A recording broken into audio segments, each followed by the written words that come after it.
भारत सरकार दो mock drill नितुमते operation सिंदूरे लागू किदा ताला निंदा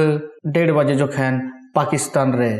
तबे नोआ ᱧᱩᱛᱩᱢ रिया कारण चे आपे बाड़ाया तेहिं खन 15 दिन लहारे 22 अप्रैल 2025 हिलो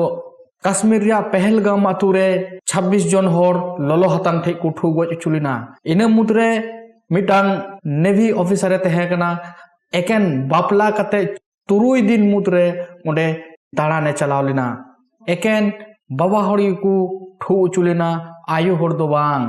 मेनखान उनकुआ सिंदूर जन ओय को रेज के कुआ उना सिंदूर रिया दाम गी तिहिं नोआ ऑपरेशन माध्यम ते चुकाव हुयन तकुआ